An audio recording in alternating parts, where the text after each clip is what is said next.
हरे कृष्णा। मैं सत्यनारायणी देवीदासी आप सभी को प्रणाम करती हूँ। गुरु महाराज की वाणी लेके आ गई सत्यनारायण।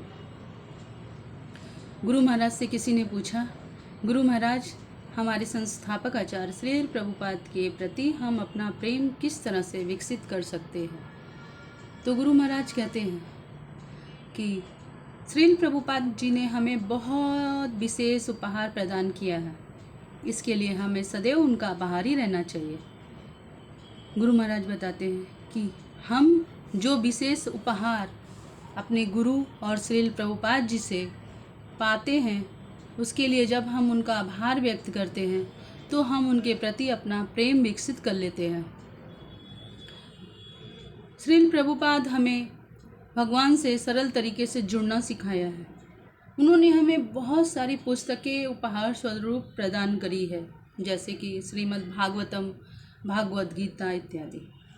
हमें नित्य भगवत गीता का पाठ करना चाहिए। भगवत गीता समस्त वैदिक ग्रंथों का सार है।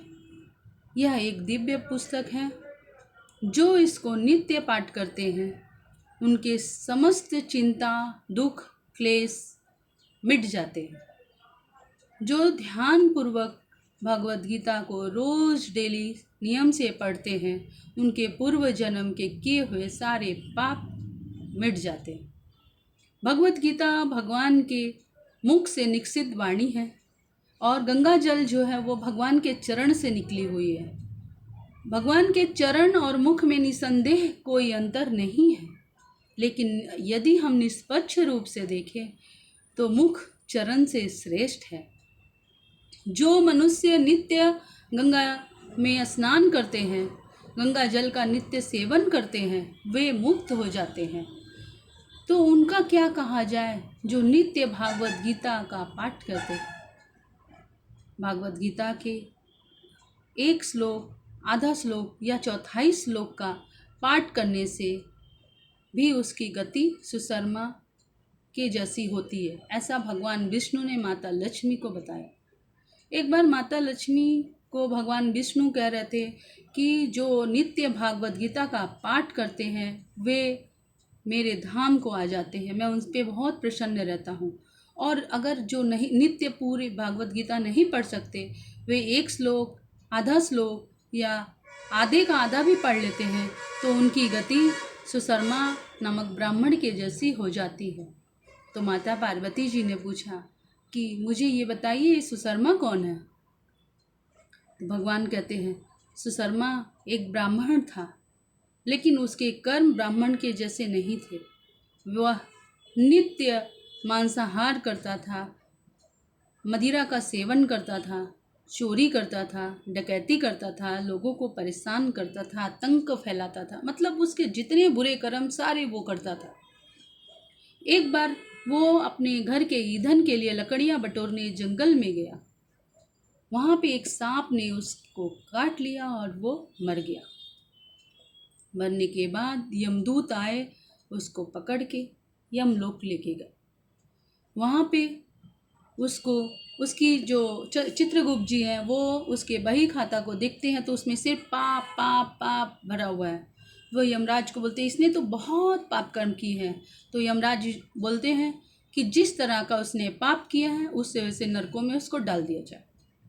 वो बहुत दिनों तक विभिन्न प्रकार के नरकों में नरक की यातना सहते रहा।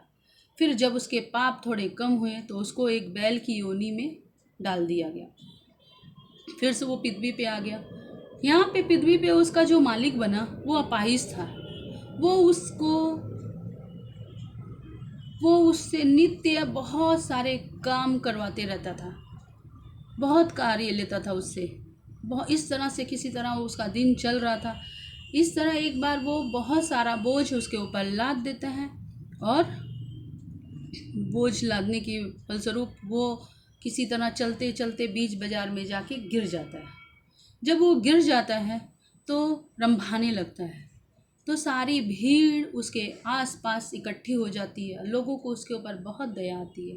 वे कहने लगते हैं कि चलो हम लोग कुछ कुछ इसको पुण्य दान कर देते हैं ताकि इसका मुक्ति हो जाए। तो लोग सब अपने अपने पुण्य दान करने लगते हैं। तभी वहाँ से एक वेश्या जा रही होती है। और वो वेश्या सोचती है सब पुण्य दान कर रहे हैं तो क्यों ना मैं भी अपना पुण्य इसको दान कर दूं।